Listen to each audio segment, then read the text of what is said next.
Bueno, el discurso que vamos a leer para terminar es un discurso muy corto que está dentro de el Kudaka Nikaya. El Kudaka Nikaya son los sermones, que podría decir sermones varios.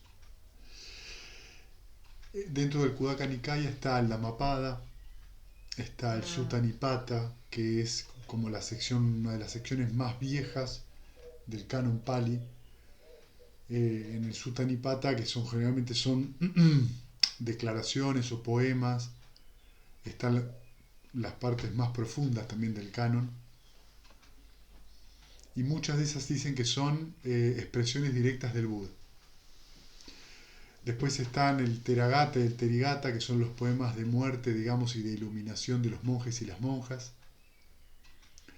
Está también ahí el, y siempre lo digo mal, Itibutaka, y también está este que es el Udana, que también que son exclamaciones y declaraciones de el Buda, ¿no? O alguna pequeña historia.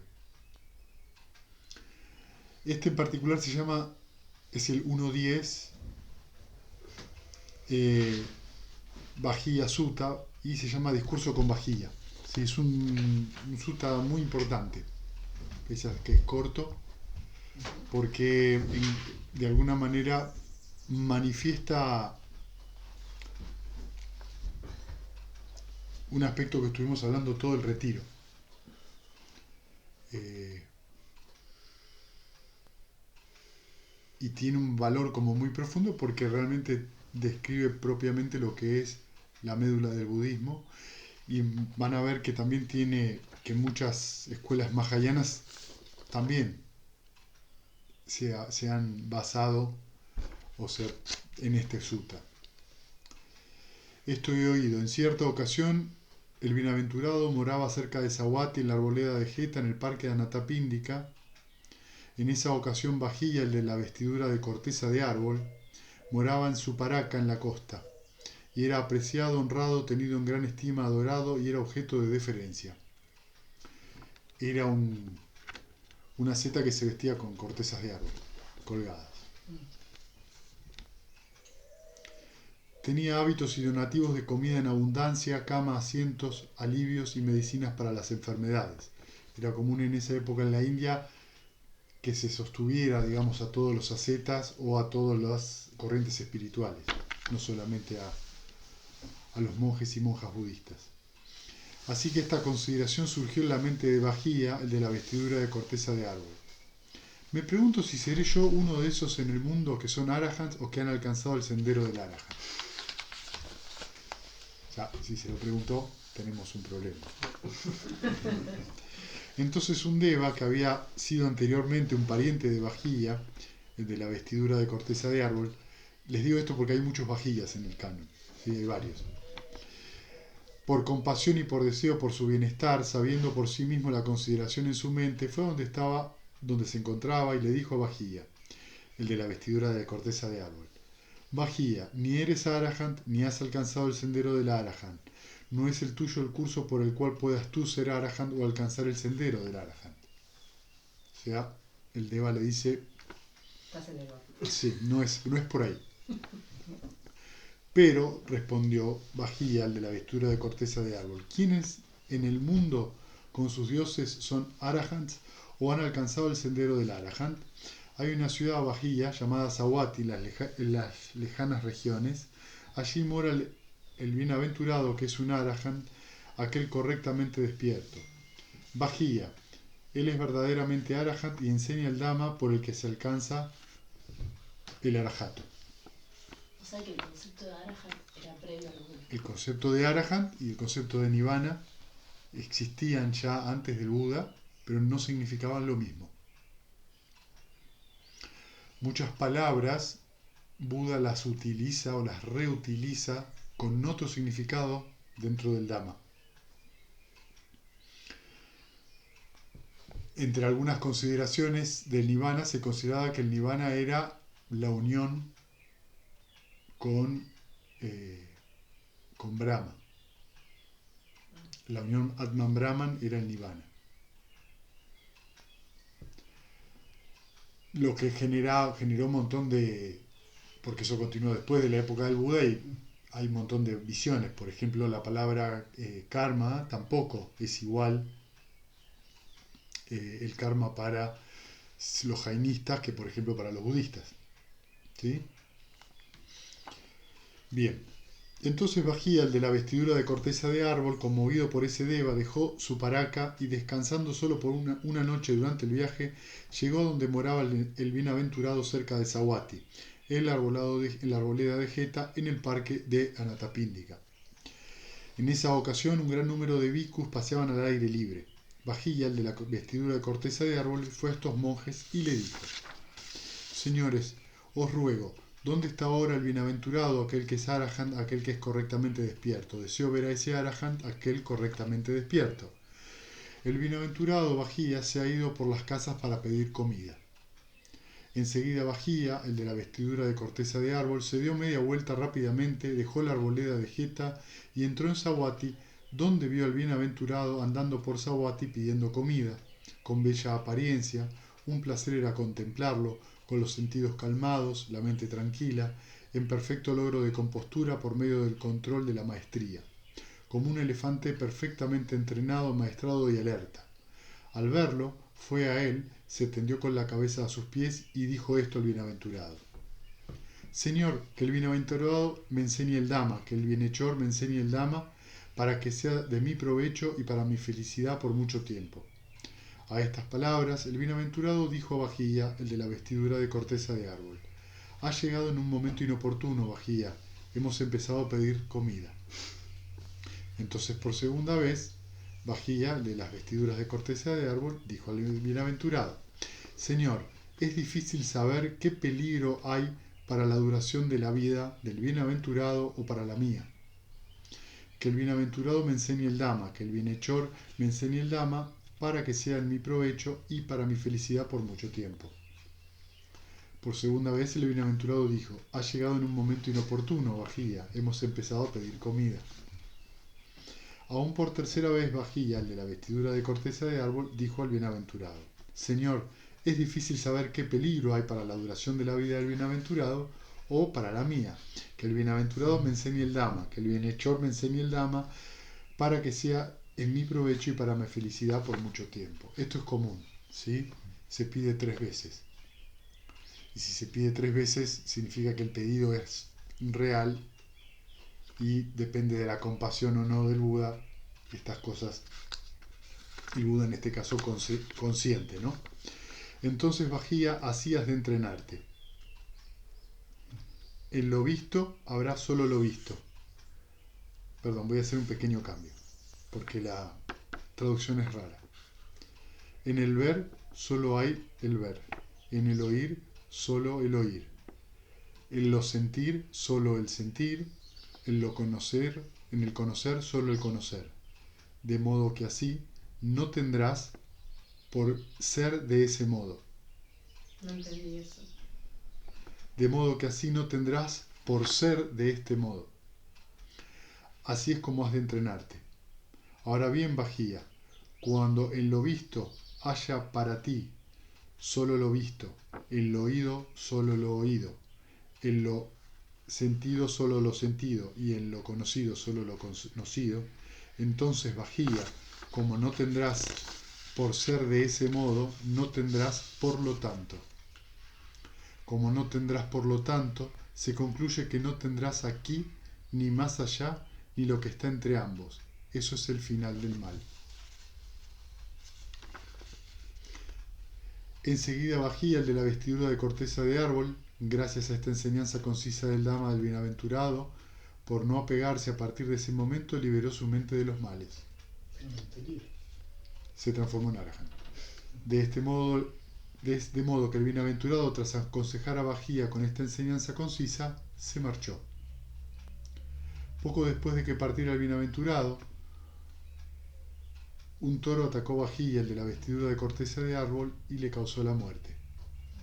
El bienaventurado, tras andar por Sahuati mendigando comida, volvió de mendigar comida y después de comer, cuando dejaba la ciudad, con un gran número de monjes, vio a Bajía, el de la vestidura de corteza de árbol, cuya vida había quedado concluida.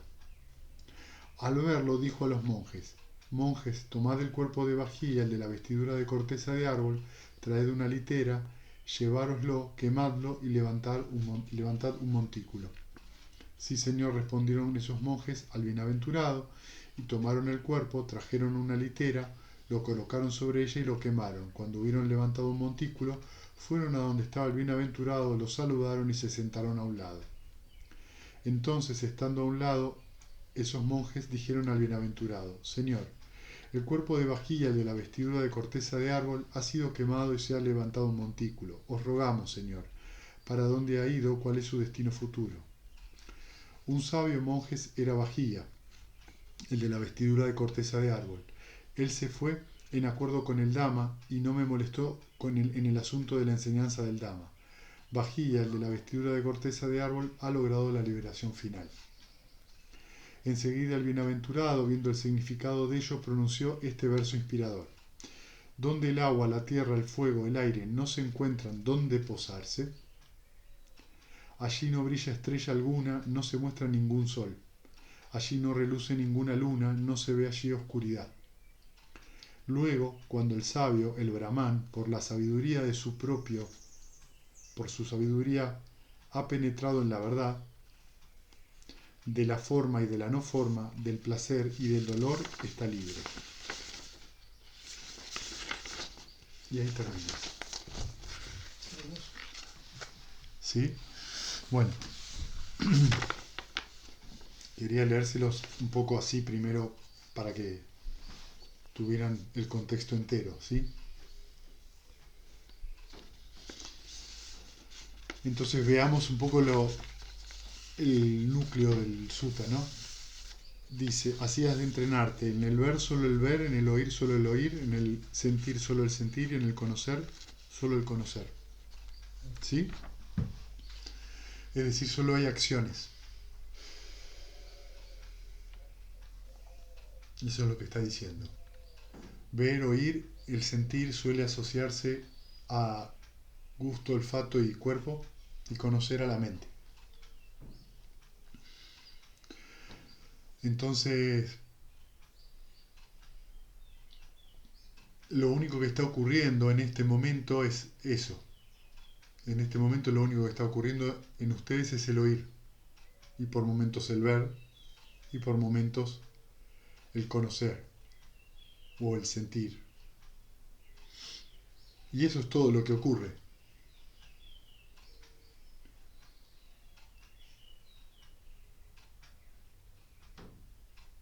Entonces, de modo, dice, que así no tendrás por ser de ese modo. ¿Entienden eso? Por ser de ese modo. No, yo no entiendo cómo está Es armada una, la frase. claro, es una traducción difícil, ¿viste? No está muy buena la traducción. Entre comillas, por ser de ese modo. Por ser de ese modo, vos sos de tal o cual manera. O yo soy así. Exacto, yo soy así. O lo soy. O no soy así.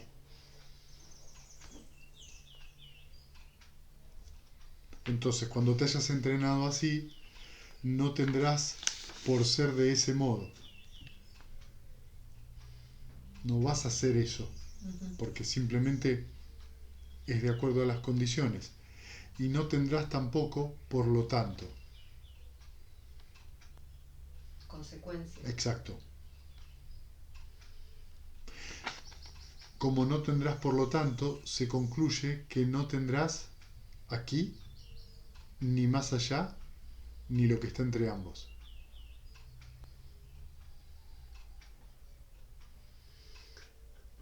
Ni aquí. Ni allá, ni lo que está entre ambos. Tiempo. Aquí, claro. Esa es una manera de interpretarlo. ¿Sí? Esa es una manera de interpretarlo. Desaparece el sentido, digamos, de la dualidad.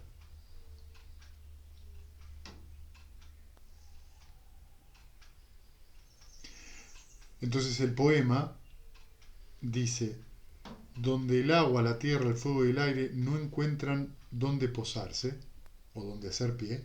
¿Qué es eso? cuerpo. El cuerpo. ¿Qué manifestación corporal? Ajá. Allí no brilla estrella alguna y no se muestra ningún sol. Allí no reluce ninguna luna, no se ve allí oscuridad. Luego, como cuando el sabio, el Brahman, por la sabiduría ha penetrado en la verdad de los estados de forma y de la no forma, del placer y del dolor, él está libre.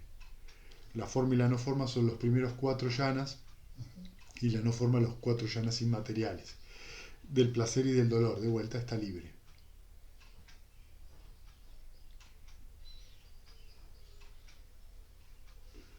¿Sí? O sea, la disgregación de ¿qué? Del devenir. De los 5 agregados. De los 5 agregados. Ah, ¿Qué es lo que mantiene pegado a los 5 agregados? la ilusión del yo. La avidez y la ignorancia mantienen pegados a los 5 agregados. Cuando ya no hay ignorancia y no hay avidez, no hay más pegamento.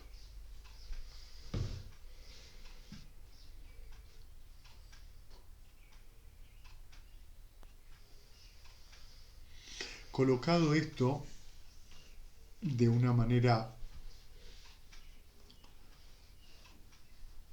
en relación a lo que ustedes fueron viviendo en el retiro. Fíjense que a medida que va pasando el retiro y la mente se va tranquilizando, ustedes van teniendo la sensación de mayor liviandad, de mayor facilidad, de alivio. Eso significa que hay menos identificación, hay menos, Pegamento. exacto, menos avidez.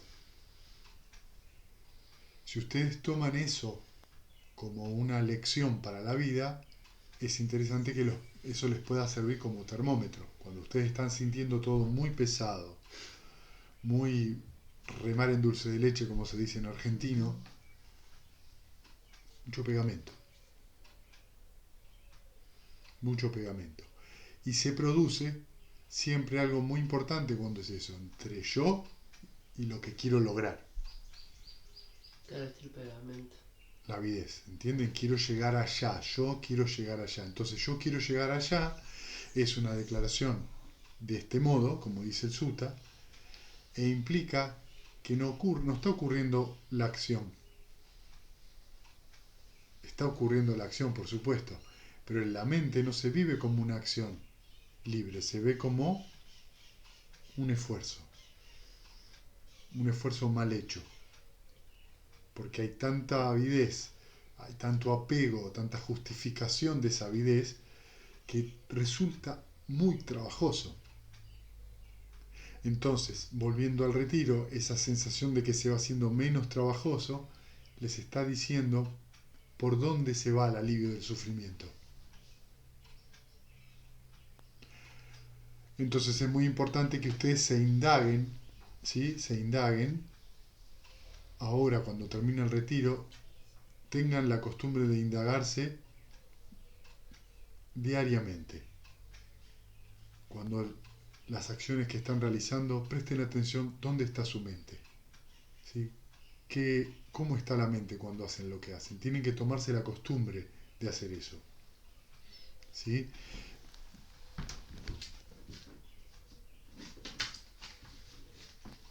Por eso, cuando ustedes se levantan y llevan la mente al amor benevolente o a cualquiera de los Brahma Viharas y se lavan los dientes con la mente, con el amor benevolente, van a darse cuenta que esa acción es completamente diferente que estar lavándose los dientes con la mente puesta en lo que voy a hacer después.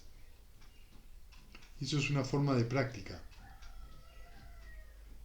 Puedo hacer lo mismo cuando estoy cocinando, puedo hacer lo mismo cuando estoy manejando, puedo hacer lo mismo cuando estoy inclusive en una conversación. Lo que requiere es que me detenga un momento. Que tengo que detenerme un segundo, tengo que darme un segundo de espacio en la mente para poder ver para dónde tengo la cabeza. Porque estamos tan enterrados en el que tengo que hacer que no me fijo cómo lo hago. Estoy tan enterrado en el objetivo a donde tengo que llegar que no me doy cuenta cómo lo hago. Y después cuando llegas a ese objetivo es otro el objetivo. Primero, en general, llego al objetivo y...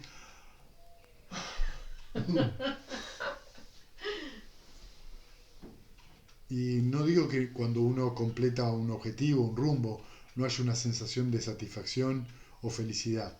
Pero una cosa es eso y otra cosa es, no puedo más. Estoy muy cansado, o sea, Correcto. no tiene por qué ser así. Entonces la meditación diaria les va a ayudar a recordar en el día qué tienen que hacer. Pero depende absolutamente de ustedes. Nadie los puede ayudar más que ustedes mismos. Tienen que ser responsables totales de sus acciones, mentales, verbales y físicas. Se tienen que hacer cargo ustedes. No le echen la culpa a nadie. ¿Sí? Observen lo que están haciendo. Y cuando digo no le echen la culpa a nadie, no estoy diciendo yo hice esto, es terrible. No, no es eso tampoco. No es ni el dramatismo por haber hecho una cosa, me enojé, bueno, se enojaron. ¿Sí? O dije algo fuera de tiempo o no me descuidé con algo. No es ese el asunto. Puede pasar eso. El asunto es reconocerlo. Recordar dónde tengo la mente, perdonarse y prestar atención. Ese trabajo diario, que puede ser cansador, es un esfuerzo que vale la pena. Y tómenselo con humor. Si se lo toman con humor, no cansa tanto. Si se lo toman como si fuera alguien que tiene un preceptor con un rebenque, mira, lo estaba haciendo mal de vuelta, lo estaba haciendo mal de vuelta. ¿Dónde Sí. se enchufa? Claro, lo estoy haciendo, y sí, eso sí es terrible. Y tampoco uno aprende, ¿sí? De esa manera. Entonces, en el Satipatthana Sutta hay el tercer Satipatthana, digamos, el tercer fundamento de la atención, que es Chittanupassana, que es la contemplación de la mente, ¿sí? Dice esto: y como monjes el monje mora contemplando la mente como mente, ¿sí? Y ahora escuchen: he aquí, monjes, el monje entiende la mente afectada por la lujuria como mente afectada por la lujuria, y la mente no afectada por la lujuria como mente no afectada por la lujuria. Parece una obviedad, ¿no? Sí. Claro, pero no soy yo. Es la No, mente pero digo, afectada. parece que fuera una obviedad esto. El monje entiende la mente afectada por la lujuria, la entiende como afectada por la lujuria, y la que no, no. ¿Cuántas veces en el día nos damos cuenta de cómo tengo la mente?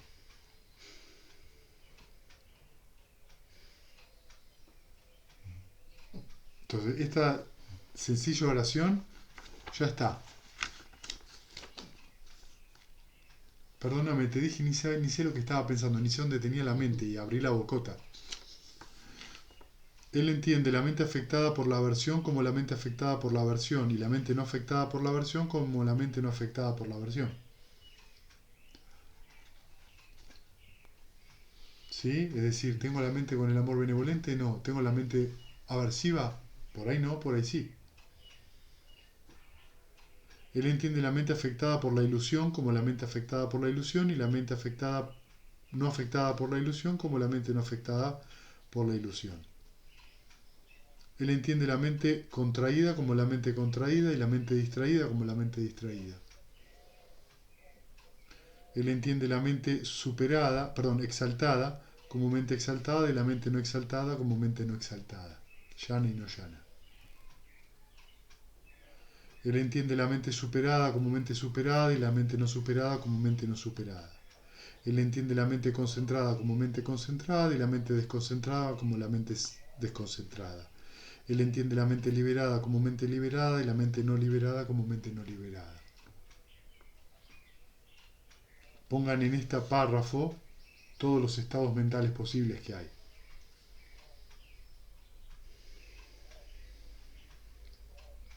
Cada una de estas declaraciones tienen diferentes interpretaciones. Mi intención no es interpretar esto, simplemente que se den cuenta que es uno de los factores, de las bases de la atención. Cómo tengo la mente.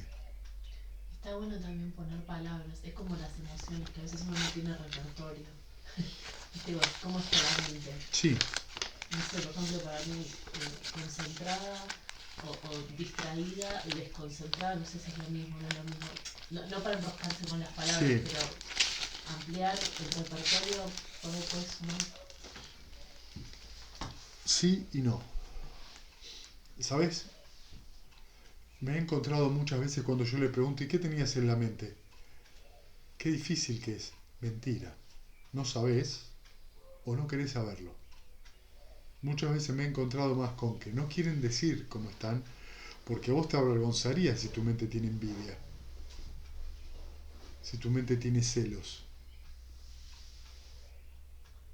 Ni siquiera te lo podés reconocer a sí mismo, a vos mismo. Pero la mente surge en esas cosas. Y él entiende y no hace nada, solo entiende. Él entiende, exacto. Cuando vos entendés que la mente está así, ¿qué vas a hacer? No alimentar. Abandonar el estado mental malsano y cultivar el sano. Y si estás en un estado sano, cultivarlo. Pero tenés que entender primero, estoy así. Claro, eso es clave. Estoy así. Si yo no reconozco estoy así, no puedo hacer nada.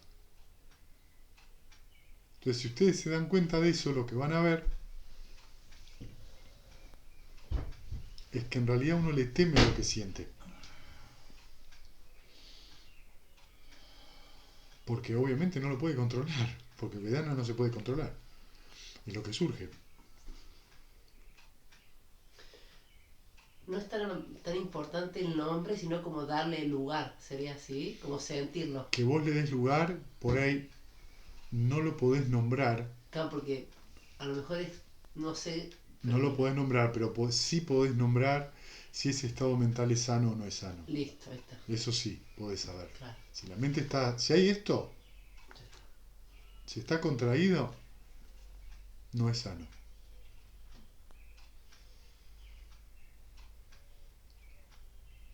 Puede estar contraído o puede estar contraído.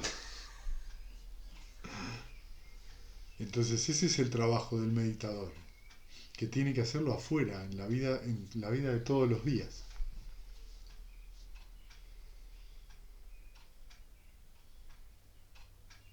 Y no olvidarse. Bueno, podés llamar todos los días. Se recuerda, ¿no? Punto. Hace poco vi un video en Instagram que era un video de un comediante, creo, que aparece un hombre bajando una escalera con el celular así, dice: hola, yo soy Juan Carlos, cualquier nombre, ¿no? Amaestrador de personas. ¿Vieron el epíteto del Buda? Maestro de dioses y hombres que tienen que ser amaestrados o que tienen que ser domados, ¿no? Entonces agarra y la siguiente escena, encima él está con una gorra, ¿viste? Así. Está él adentro de una casa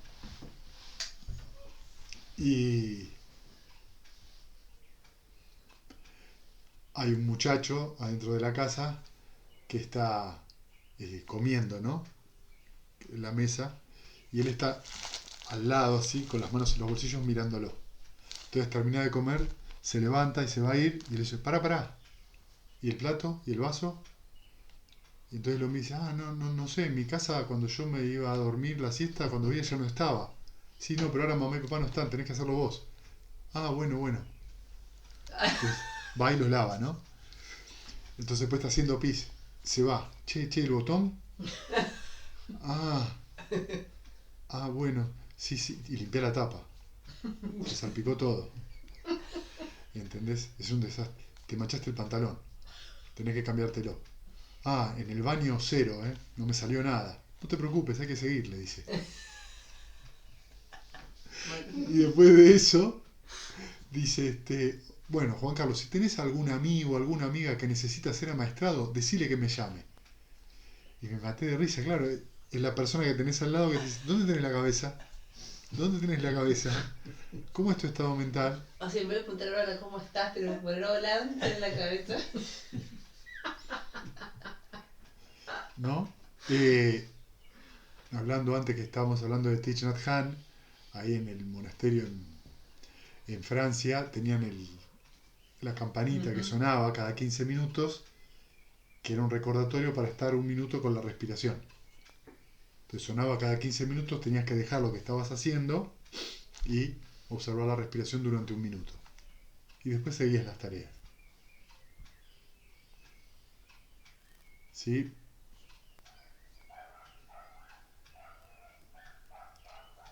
Las estrategias pueden ser muy diversas. ¿Sí? Pueden ser muy diversas. El asunto importante en todo esto es que no hay regalo más hermoso y regalo más importante que la atención de uno. Atención. Sí. Cuando ustedes le prestan atención a algo, le están dedicando lo más importante que ustedes tienen.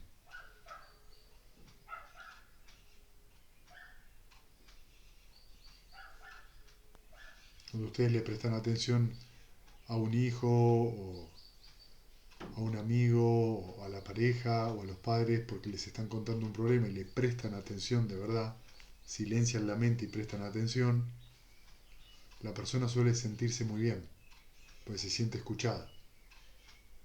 Le están dando lo que más necesita, atención. No le hablan, no le dicen lo que tienen que hacer, solo escuchan en silencio. No en silencio acá arriba. Se dejan tocar por lo que está pasando. Esa atención uno la puede tener con todo lo que hace.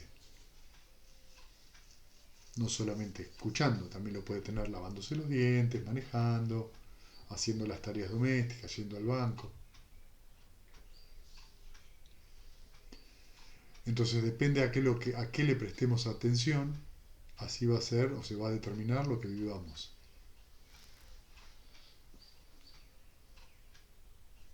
Había un señor ahí en Río Ceballos que había estado en Francia y dijo que había estado en un templo en el cual hacían las tareas y cada tanto, no sé qué sonaba, si una campana, un gong, y la persona tenía que parar y tomar conciencia de sí mismo.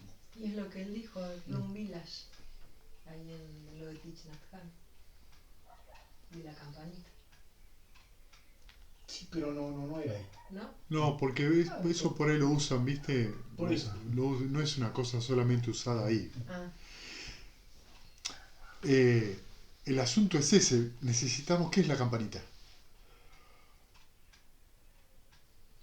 el recordatorio. Nada más. ¿Cuál es el recordatorio de ustedes? Y la sentada de la meditación, también lo ves. El amor benevolente. Ah, Ah, ¿cómo saliste? Ese es el recordatorio.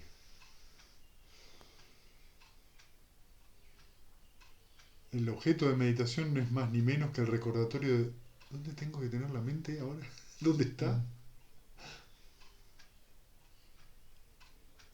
Claro, porque en algún lado va a estar, o está ahí, o está en Exactamente. algo está haciendo, no es que no Exactamente. está haciendo nada. Exactamente. Entonces, esto es que a mí me lo han preguntado. Bueno, pero yo no puedo estar irradiando y cortando verdura al mismo tiempo. No, al mismo tiempo no, vas a ver que la mente va a ir y venir.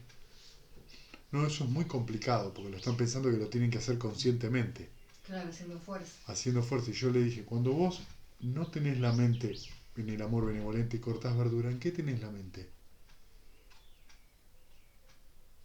Siempre estás pensando en una cosa. No, así. por no supuesto, te- algo va a hacer la Exacto, o mente. sea que siempre hay un ping-pong, Sí. un ida y vuelta. No es que cortas ahí, no sé cómo El explicarlo. silencio. Claro, algo va a ¿Sí? hacer. Entonces puede ser que la mente esté en silencio Ujú.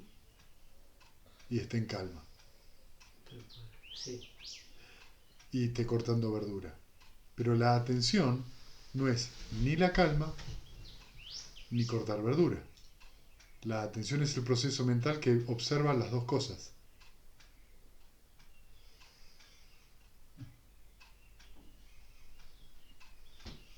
¿Entienden? Es el que supervisa la calma y que no te cortes un dedo.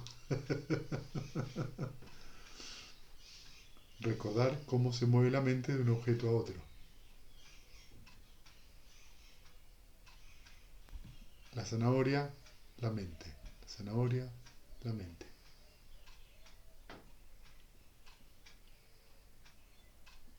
¿Entienden entonces el sentido de la atención? Ah, se mueve. Si yo puedo observar que se mueve y de un estado sano pasa a una actividad externa, no hay ningún problema.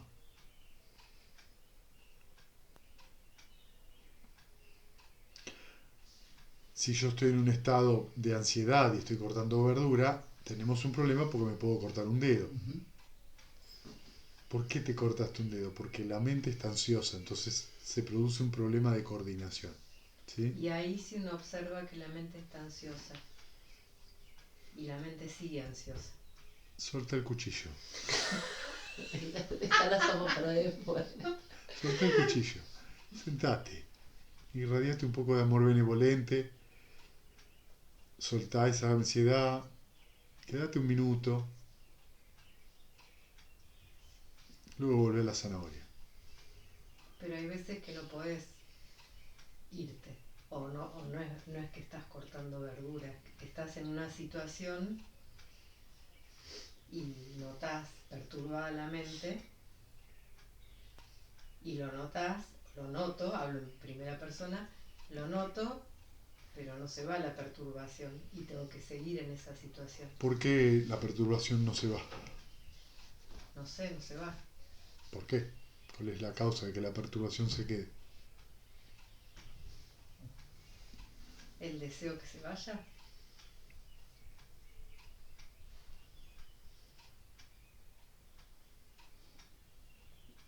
La estás rechazando.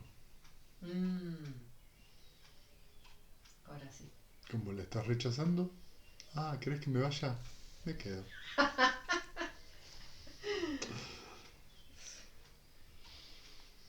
Me gusta, no me gusta. Es decir, la quiero que se quede. No la quiero, salí. Yo soy eso, avidez. Entonces, cuando vos reconoces que no soportás esa situación, que no te gusta esa situación, querés que se vaya, tenés que relajarte. Cuando vos relajás, estás relajando no solo la avidez, sino la explicación que vos te das de por qué querés que se vaya. Estás dejando ir tu propia opinión. En otras palabras, estás diciendo, bueno, se va a quedar mientras en mi mente haya esas condiciones. Me relajo. Por ahí no podés sonreír la mente.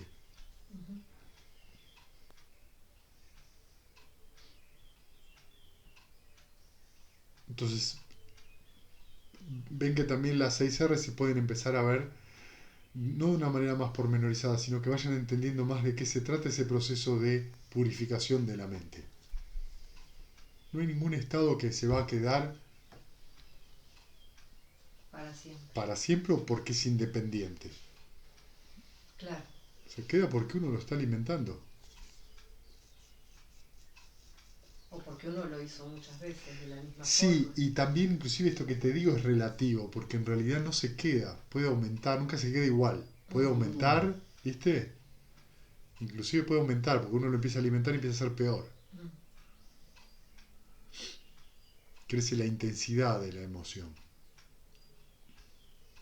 Si yo me acuerdo allá en la escuela, cuando tenía que hacer los trabajos para dar a los chicos que terminaron, trabajaba con la sierra,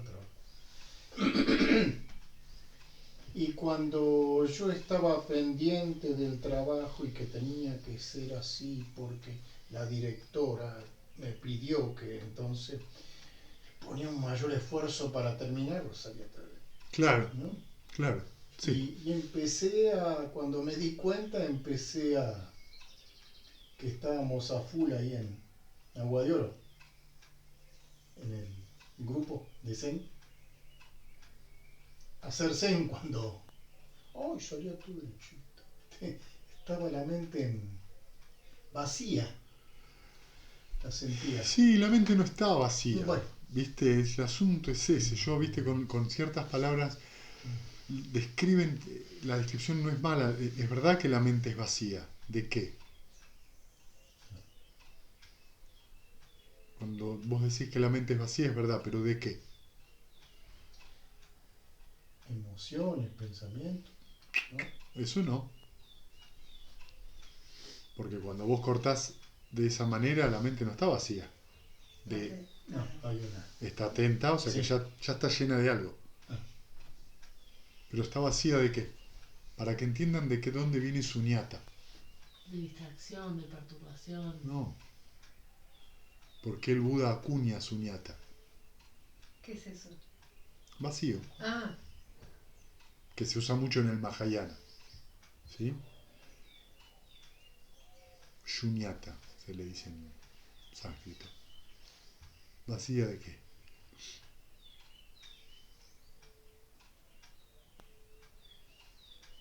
¿De avidez? No. Bueno, a ver, hagamos un poco un símil con el sutta, el número 121 del Majjhima Nikaya. Esta habitación está vacía de qué?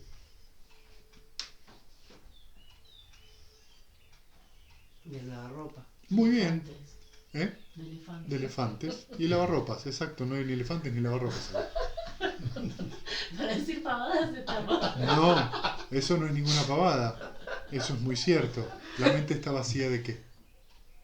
¿cómo? La mente está vacía de qué? De lavar ropas y elefantes.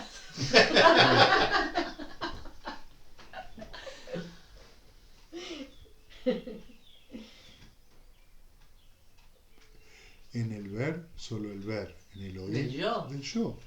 Yo iba a No hay yo. decir y digo, no. Sí, del yo. Pero no es yo, No hay yo. solo algo. Está vacía cuando el Buda acuña el vacío, que es otra manera de decir origen dependiente. ¿Sí? Acuña el vacío, vacío de, la unidad de. Está vacío de la unidad de elefantes. La mente está vacía del yo. No hay yo en la mente. No existe. Por eso, anatta, suñata, son dos maneras de describir lo mismo. De diferente forma. No hay yo. Está vacío. Pero cuando se dice la mente está vacía, confunden eso con calma. No. En ese caso podría estar vacía de ansiedad. Sí, vacía de ansiedad, si estás en calma, es correcto. Si hay amor benevolente, está vacía de aversión. Muy bien. Pero en realidad, cuando se utiliza el término vacío, es vacío de yo. No hay yo.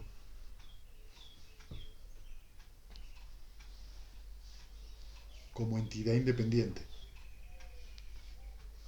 Yo interpretaba el verso ese, en el verso, lo visto, y lo visto, como no añadir nada. Perfectamente puedes decir eso. ¿Qué añadirías? Si La añadís. opinión, la proyección. Bueno, yo. Claro. Claro, sí. Mm. Sí, sí.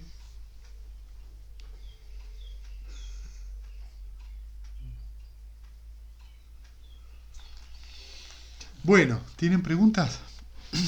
Yo me acerqué al budismo porque una vez estaba en el parque Rivadavia y agarré un libro que era de un monje que estaba en el Himalaya y entonces le estaba explicando, se encuentra con alguien que estaba haciendo snowboard. ¿Qué es eso? Se estaba deslizando por las montañas, tipo esquí. Ah, Con una Entonces- patineta. Claro, con una patineta de nieve. Y entonces él le dice que deje de pensar que tiene que moverse en la patineta y que sientan que es la patineta. Algo así. Sí. Y eso como que Me parece que es esto, ¿no? No. Como lo de, ¿no? No. ¿Es otra cosa? Sí. ¿Qué es eso? Eso estoy acá. No, es el lugar equivocado. Ese era el objetivo. Si vos sos la patineta, Sos algo. te fundís con la patineta. Y ahí está el yo como. Ah, No es solo eso, no es esto de lo que se está hablando. No hay patineta, no hay persona.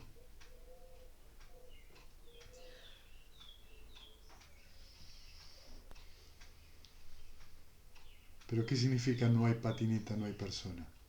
En el ver solo el ver, en el oír solo el oír, en el pensar solo pensar, en el sentir solo el sentir. ¿Qué sería? En el deslizarse solo el deslizarse. Acción. Ni patineta, ni persona. Donde va la patineta va la persona, hasta que te la pones y... ¿Entendés? Pero fundirse con la patineta es lo que muchas veces se utilizó en otras corrientes y no es lo que dice el Buda. Por lo menos en los suttas más antiguos, en los primeros sermones, no es lo que él dice. Él no habla nunca de fundirse, de unirse. Yoga. Yoga. No, nunca habla de eso. Nunca había oído. sí, es otra. Es otra cosa. la concepción. Es otra la concepción. Por eso digo, en algunas cosas hay prácticas parecidas, hay preceptos parecidos, pero el contexto no es igual. Desde afuera parecen similares. ¿Sí?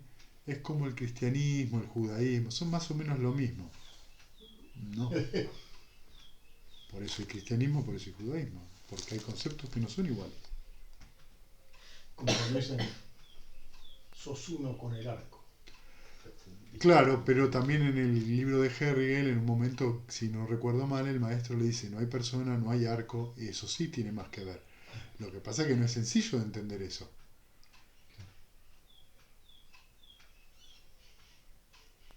Y lo vas a ver que después es solamente tenés que agarrar el arco, tensarlo y soltar la flecha, nada más. Y es verdad, es eso lo que hay que hacer. En el ver solo el ver, en el oír solo el oír. ¿Sí? En el sentir solo el sentir, en el conocer solo el conocer. Está solo eso. No hay más, no hay menos.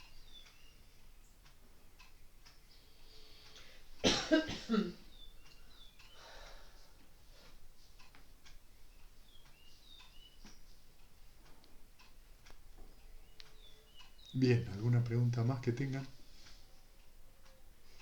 Mucho.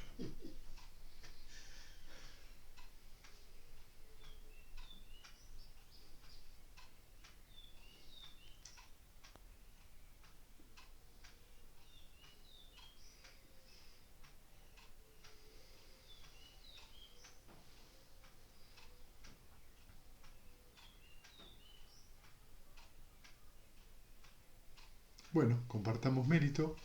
Después si en el mate sale alguna, sale alguna. Que los que sufren sean libres de sufrimiento y los aterrorizados intrépidos sean. Que los afligidos se despojen de todo dolor y que todos los seres encuentren alivio. Que todos los seres compartan este mérito que así hemos adquirido para el logro de todo tipo de felicidad. Seres que habitan el espacio y la tierra, devacinadas de gran poder, compartan este mérito nuestro y que por mucho tiempo protejan la dispensación del Buda. Sadhu, sadhu, sadhu. Muchas gracias. Muchas gracias.